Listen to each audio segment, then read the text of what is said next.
Hello everyone, welcome back to my channel. ഞാൻ explain ചെയ്യാൻ പോകുന്നത് ഒരു ഓൺഗോയിങ് ചൈനീസ് ഡ്രാമയാണ്.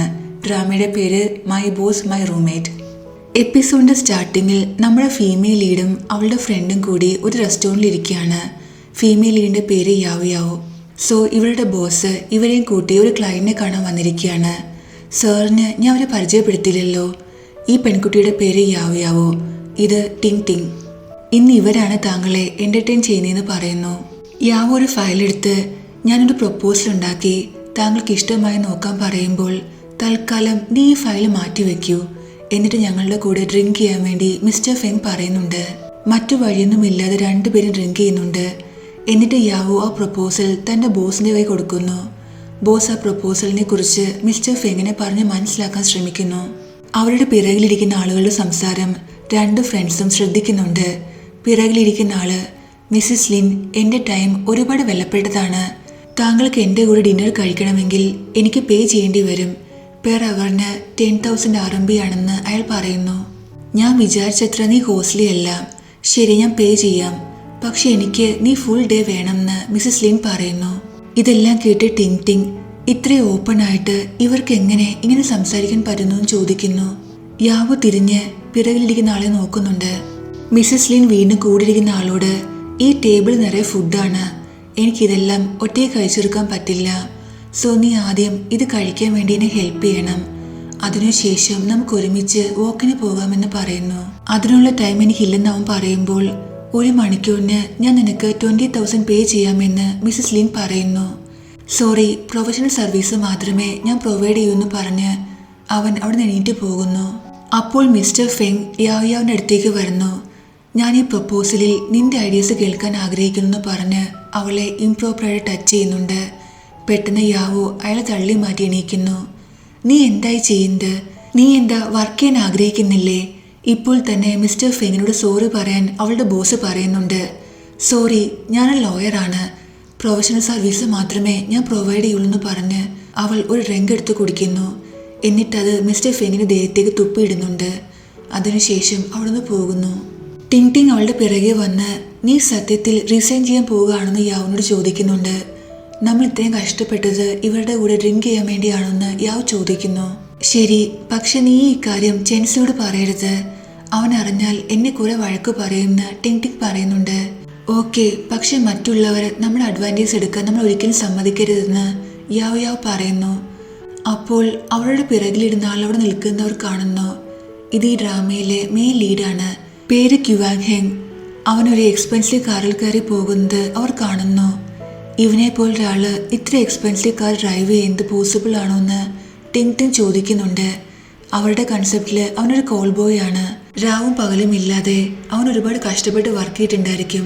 അതൊക്കെ പോട്ടെ, നീ അകത്തേക്ക് പോകാൻ എന്നെ ഫോഴ്സ് ചെയ്യരുതെന്ന് ടിങ് ടിങ്ങിനോട് യാവോ പറയുമ്പോൾ, ഞാൻ നിന്നെ ഫോഴ്സ് ചെയ്യില്ല, ഇൻഫാക്റ്റ് നിന്റെ കൂടെ ഞാനും ക്വിറ്റ് ചെയ്യാണ്, നമുക്ക് ഡിന്നർ കഴിക്കാൻ പോകാമെന്ന് പറഞ്ഞ് ടിങ് ടിങ് അവളെയും കൂട്ടി പോകുന്നു. നെക്സ്റ്റ് സീനിൽ യാവോ ഒരു ബ്യൂട്ടിഫുൾ ബിൽഡിങ്ങിൻ്റെ ഫ്രണ്ട് നിൽക്കുകയാണ്. അവൾ ആ ബിൽഡിങ്ങിൻ്റെ ഫോട്ടോ ഒക്കെ എടുത്ത് ടിങ് ടിങ് അയക്കുന്നുണ്ട്. അവൾക്ക് ഒരു പുതിയ കമ്പനിയിൽ ജോലി കിട്ടി. സോ ആ കമ്പനിയുടെ അടുത്ത് തന്നെ അവൾ ഒരു അപ്പാർട്ട്മെൻറ്റ് റെൻ്റ് എടുത്തിട്ടുണ്ടായിരുന്നു. അവൾ നോക്കുമ്പോൾ അന്ന് കണ്ട് ആ കോൾ ബോയ് പയ്യനും അവിടേക്ക് വരുന്നു. ഇത്രയും പണം ഉണ്ടാക്കാറുണ്ട്, ഇത്ര എക്സ്പെൻസീവ് കാറാണ് ഡ്രൈവ് ചെയ്യുന്നത്, എന്നിട്ടും ഈ ചെറിയ ബിൽഡിങ്ങിലാണോ അവൻ താമസിക്കുന്നതെന്ന് അവൾ ആലോചിക്കുന്നു. അതിനുശേഷം അവൾ അകത്തേക്ക് വരുന്നു. കുറേ സ്റ്റെപ്പ് കയറിയ കാരണം അവൾ ടയേർഡായിട്ട് ലാൻഡിങ്ങിൽ ഇരിക്കുന്നുണ്ട്. അപ്പോൾ ആ കോൾ ബോയ് പയ്യനും സ്റ്റെപ്പ് കയറി അവിടേക്ക് വരുന്നു. അവളോട് വഴി തരാൻ പറയുന്നുണ്ട്, അതും റോഡായിട്ട്. എന്നിട്ട് അവൻ പോയി നിൽക്കുന്നത് അവൾ റെന്റിനെടുത്ത ആ അപ്പാർട്ട്മെൻറ്റിൻ്റെ ഫ്രണ്ടിലാണ്. ഇത് കണ്ട് യാവോ ഓടിച്ചെന്ന് ആ അപ്പാർട്ട്മെൻറ്റിൻ്റെ ഫ്രണ്ടിൽ നിൽക്കുന്നു. ഇത് ഞാൻ റെന്റെടുത്ത അപ്പാർട്ട്മെൻ്റ് ആണെന്ന് പറഞ്ഞ് അവൾ തൻ്റെ കീ കൊണ്ട് ഓപ്പൺ ആക്കി കാണിക്കുന്നുണ്ട്. ഇത് ഞാൻ റെന്റെടുത്തയാണെന്ന് പറഞ്ഞ് ക്യുവാങ് ഹെങ്ങും തൻ്റെ കീ കൊണ്ട് അവളെപ്പോലെ തുറന്ന് കാണിക്കുന്നു. അവനേക്കാളും മുന്നേ ആ വീട്ടിൽ കയറാൻ യാവോ ശ്രമിക്കുന്നുണ്ടെങ്കിലും അവളുടെ ലഗേജ് സ്ലിപ്പായി പോകുന്നുണ്ട്. ലാസ്റ്റ് രണ്ടുപേരും അവരുടെ റെന്റിങ് കോൺട്രാക്റ്റ് കാണിക്കുന്നു. അവർ നോക്കുമ്പോൾ രണ്ടുപേരും സെയിം ഡേറ്റിലാണ് ഈ അപ്പാർട്ട്മെൻറ്റ് റെന്റ് എടുത്തിരിക്കുന്നത്.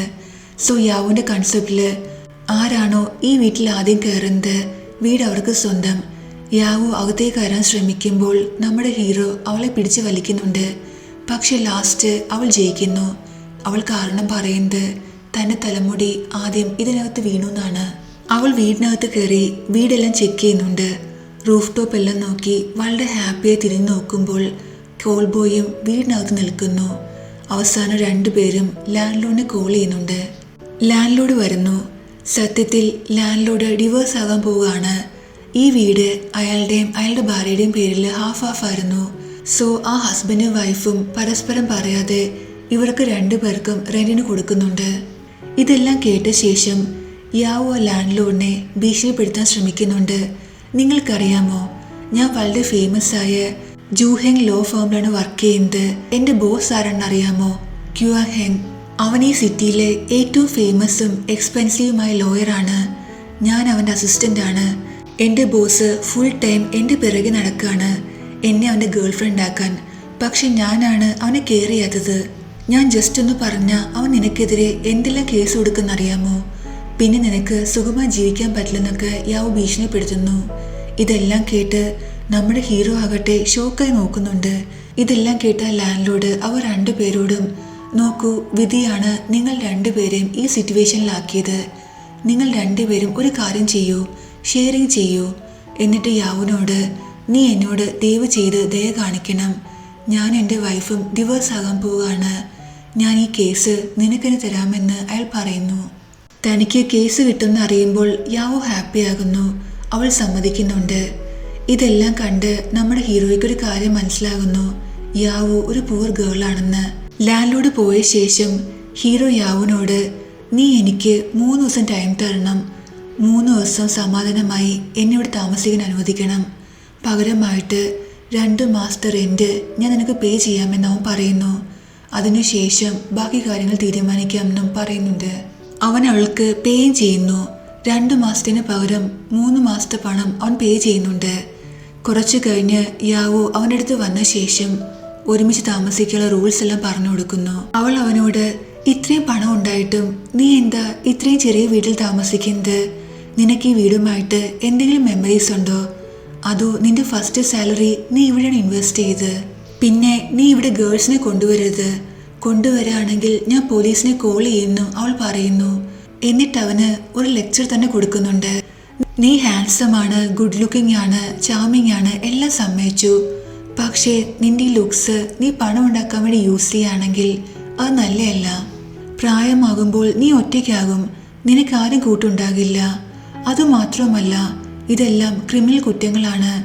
നിനക്കെതിരെ കേസ് ആകുകയാണെങ്കിൽ നിന്റെ ഫ്യൂച്ചർ തന്നെ ഇല്ലാതാകും എന്നൊക്കെ അവൾ പറയുന്നുണ്ട്. ഇതെല്ലാം കേട്ട് അവനാകെ സ്റ്റക്കായിരിക്കുന്നു. ഫോൺ എടുത്ത് അവൻ റെക്കോർഡിംഗ് ഓൺ ആക്കുന്നു. നിനക്ക് പറയാനുള്ള എല്ലാം ഇനി പറ, ഞാൻ ഇതുപയോഗിച്ച് നിനക്കെതിരെ ഡീഫേമേഷന് കേസ് കൊടുക്കുമെന്ന് അവൻ പറയുന്നു. ഇത് കേട്ട് യാവോ അവിടുന്ന് പോകുന്നുണ്ട്. കുറച്ചു കഴിഞ്ഞ് യാവോ ക്യുവാന്റെ റൂമിലേക്ക് ഒളിഞ്ഞു നോക്കുന്നുണ്ട്. പക്ഷെ റൂമിന്റെ ലുക്ക് കണ്ട് അവൾ ആകെ ഷോക്കാകുന്നു. കാരണം മനുഷ്യന്മാർ താമസിക്കുന്ന പോലെയല്ല, ആത്മാവ് താമസിക്കുന്ന പോലെയാണ് ഫീൽ ചെയ്യുന്നത്. അതുപോലുള്ള ക്രീപ്പി സാധനങ്ങളാണ് ആ റൂമിലുള്ളത്. ഇനി എങ്ങാനും ഇവൻ ബ്ലാക്ക് മാജിക് ചെയ്യുന്ന ആളായിരിക്കോ? ഇവൻ രാത്രിയിൽ എന്നെ ബലി കൊടുക്കുമായിരിക്കോ? അതോ ഏതെങ്കിലും ഇവൾ സ്പിരിറ്റിനെ വിളിച്ചു വരുത്തുന്നൊക്കെ ആലോചിച്ച് അവൾ പേടിക്കുന്നുണ്ട്.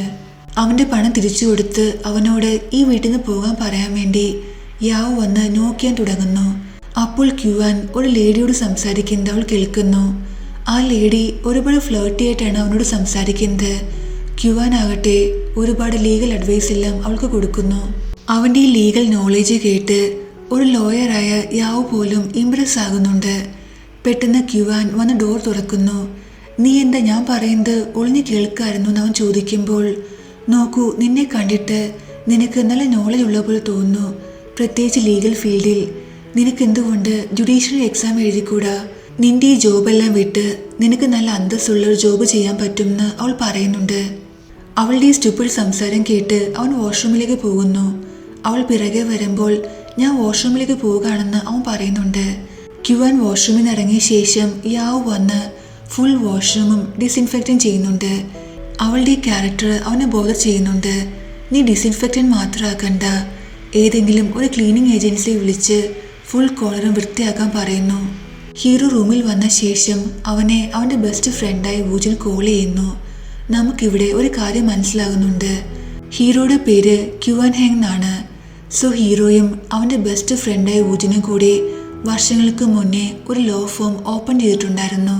അവരുടെ പേരിൽ ലോ ഫേമിൻ്റെ പേര് ജൂഹേങ് എന്നാണ്. ഈ ലോ ഫേമിലാണ് നമ്മുടെ ഹീറോയിനായ യാവോ വർക്ക് ചെയ്യാൻ പോകുന്നത്. കുറച്ചു മുന്നേ ലാൻഡ് ലോണിന് മുന്നിൽ തൻ്റെ ബോസിനെ കുറിച്ച് അവൾ കുറേ കാര്യങ്ങൾ പറഞ്ഞിട്ടുണ്ടായിരുന്നല്ലോ. ആ ബോസ് എന്ന് പറയുന്നത് ക്യുവാൻഹേങ് ആണ്. ഇവിടെ ഇവരുടെ സംസാരത്തിൽ നിന്ന് നമുക്കൊരു കാര്യം കൂടി മനസ്സിലാകുന്നുണ്ട്. നമ്മുടെ ഹീറോ ആയ ക്യുവാന് ഒരു അസുഖമുണ്ട്, ഉറങ്ങാൻ പറ്റില്ല. സോ നല്ല ഉറക്കത്തിന് വേണ്ടിയാണ് അവൻ ഈ വീട് സാധനങ്ങളെല്ലാം അവൻ്റെ റൂമിൽ തൂക്കിയിട്ടിരിക്കുന്നത്. ഇതെല്ലാം അവൻ്റെ ഫ്രണ്ട്സ് അവന് ഗിഫ്റ്റ് കൊടുത്തതാണ്. അവൻ ഉറങ്ങാൻ കിടക്കുന്നു. അപ്പോൾ യാവോ വെളിയിൽ ക്ലീൻ ചെയ്തുകൊണ്ടിരിക്കുകയായിരുന്നു. അവളൊരു പാട്ട് പാടുന്നുണ്ട്. ഇത് കേട്ട് കുറേ നാൾക്ക് ശേഷം നമ്മുടെ ഹീറോ സ്വസ്ഥമായി ഉറങ്ങുന്നു. അവൻ രാവിലെ എണീക്കുമ്പോൾ ഷോക്ക് ആകുന്നുണ്ട്. കുറേ നാൾക്ക് ശേഷമാണ് താൻ ഇത്ര നല്ല ഉറക്കം ഉറങ്ങുന്നത്. ക്യുവാൻ വിചാരിക്കുന്നത് പുതിയ സ്ഥലവും ഈ ആംബുലൻസും കാരണമാണ് താൻ ഉറങ്ങിയെന്നാണ്. പക്ഷെ വെളിയിൽ വന്ന് നോക്കുമ്പോൾ അവൻ്റെ ഫുൾ മൂഡും പോകുന്നുണ്ട്. കാരണം യാവോ ഫുൾ വീടും പാർട്ടീഷൻ ചെയ്തിട്ടുണ്ടായിരുന്നു. അതേസമയം യാവോ ഓഫീസിൽ വരുന്നു. അവളുടെ ഫസ്റ്റ് ഡേ ആയിരുന്നു. അസിസ്റ്റന്റ് അവളോട് എല്ലാ കാര്യങ്ങളും പറയുന്നുണ്ട്. ഈ ലോ ഫേമിന് 2 പാർട്ട്നേഴ്സാണുള്ളത്. അവരാണ് എല്ലാ ഡിസിഷൻസും എടുക്കുന്നത്. ഒരാളുടെ പേര് ഊജിൻ, മറ്റേയാളുടെ പേര് ക്യുവാൻഹേങ്. നീ മിസ്റ്റർ ക്യുവാൻഹേങ്ങിൻ്റെ അസിസ്റ്റൻ്റാണ്. കോറിഡോറിൽ എല്ലാവരുടെയും ഫോട്ടോസ് ഉണ്ടായിരുന്നു, ക്യുവാൻഹേങ്ങിൻ്റെ ഒഴിച്ച്. കാരണം മിസ്റ്റർ ക്യുവാൻഹേങ്ങിന് ഫോട്ടോസ് എടുക്കുന്ന ഇഷ്ടമല്ല. അതിനുശേഷം യാവോ തൻ്റെ കൊളീഗ്സിനെ മീറ്റ് ചെയ്യുന്നു. അവളുടെ സംസാരം കേട്ട് അവൾ പേടിക്കുന്നുണ്ട്. കാരണം മിസ്റ്റർ ക്യുവാൻഹേങ് എന്ന് പറയുന്നത് ചെറിയ ചെറിയ കാര്യങ്ങൾക്ക് പോലും തൻ്റെ അസിസ്റ്റന്റിനെ ഫയർ ചെയ്യുന്ന ടൈപ്പാണ്. അവൾക്കൊരു ലക്കി ട്രീ കൊടുക്കുന്നു. നീ ഞങ്ങളുടെ കൂടെ ഇവിടെ എത്ര നാൾ ഉണ്ടാകുമെന്ന് ഉറപ്പില്ലെന്നും അവർ പറയുന്നുണ്ട്.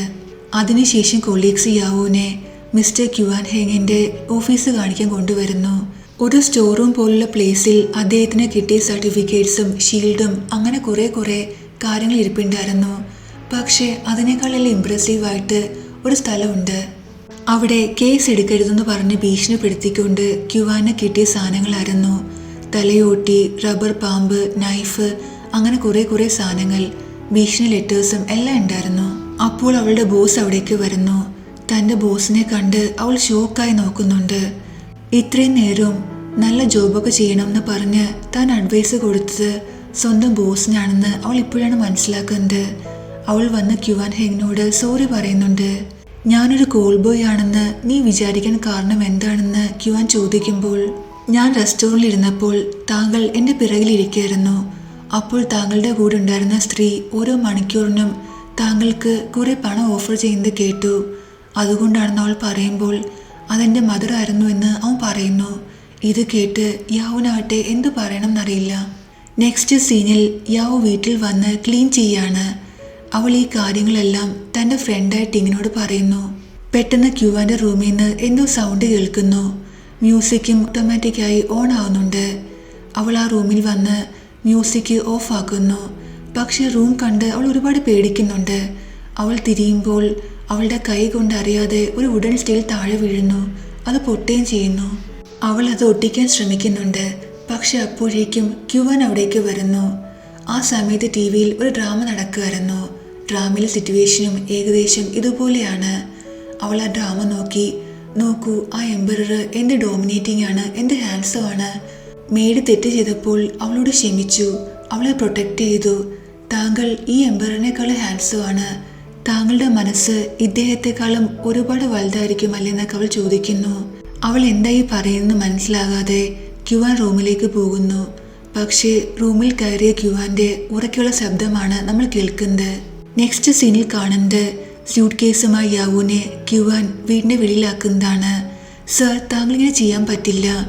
ഞാൻ ഈ വീട് ലീഗലി റെൻ്റെടുത്തയാണെന്ന് അവൾ പറയുമ്പോൾ, ഞാൻ നിന്നെ ഫയർ ചെയ്ത് കഴിഞ്ഞാൽ പിന്നെ നിനക്ക് റെൻറ്റിന് കൊടുക്കാൻ പണം എവിടെ നിന്നാണെന്ന് അവൻ ചോദിക്കുന്നു. യാവോ പൊട്ടിച്ച വുഡൻ സ്റ്റീല് ക്യുവാൻ ഓവർസീസിന് ഓർഡർ ചെയ്തായിരുന്നു. അതും 5 മാസത്തെ വെയിറ്റിംഗ് പീരീഡ് ഉണ്ടായിരുന്നു. എക്സ്പെൻസീവ് ആയിരുന്നു അത്. യാവോ ടാക്സി വെയിറ്റ് ചെയ്ത് വെളിയിലിരിക്കുമ്പോൾ ക്യുവാൻ അവിടേക്ക് വരുന്നു. തന്നെ തിരിച്ചു വിളിക്കാൻ വന്നതായിരിക്കുമെന്ന് യാവോ വിചാരിക്കുന്നുണ്ട്. നിനക്കിതൊരു ടാക്സി കിട്ടിയില്ലേ, ഞാൻ ബുക്ക് ചെയ്ത് തരാമെന്ന് പറഞ്ഞ് അവൻ ബുക്ക് ചെയ്യുന്നു. എന്നിട്ട് അവിടുന്ന് പോകുന്നുണ്ട്. അവൾ ആദ്യം ഹോട്ടലിലേക്കാണ് വരുന്നത്. പക്ഷെ റേറ്റ് കണ്ട് അവൾ ആകെ ഡിസ്റ്റർബ് ആകുന്നു. തൻ്റേത് പുതിയ ജോബാണ്. സോ താനിപ്പോൾ ആദ്യം ചെയ്യേണ്ടത് പണം സേവ് ചെയ്യാണ്, അല്ലാതെ പൊട്ടിച്ച് കളയല്ല വേണ്ടിയെന്ന് പറഞ്ഞ് അവൾ ഓഫീസിലേക്ക് വരുന്നു. കാരണം അവളുടെ ഓഫീസിൽ ഒരു ജിമ്മും ഷവർ റൂമും കിച്ചണും എല്ലാം ഉണ്ടായിരുന്നു ഓവർ ടൈം ചെയ്യുന്നവർക്ക് വേണ്ടി. സോ തൽക്കാലം പുതിയ അപ്പാർട്ട്മെൻറ്റ് റെന്റിന് കിട്ടുന്നവരെ ഇവിടെ സ്റ്റേ ചെയ്യാൻ അവൾ തീരുമാനിക്കുന്നുണ്ട്. അവൾ നേരെ വരുന്നത് ക്യുവാൻ ഹെങ്ങിൻ്റെ ഓഫീസിലേക്കാണ്. ഇവിടെ വരാൻ ആർക്കാണ് ധൈര്യം എന്ന് അവൾ മനസ്സിൽ വിചാരിക്കുന്നു. ഇവിടെ വെച്ച് ഈ എപ്പിസോഡ് തീരുന്നു. ഈ ഡ്രാമയിലെ നെക്സ്റ്റ് എപ്പിസോഡ് നിങ്ങൾക്ക് വേണമെങ്കിൽ കമൻറ്റ് ചെയ്യുക. വീഡിയോ ഇഷ്ടമായെങ്കിൽ ലൈക്ക് ചെയ്യുക. ചാനൽ സബ്സ്ക്രൈബ് ചെയ്തത് സബ്സ്ക്രൈബ് ചെയ്യാം. താങ്ക്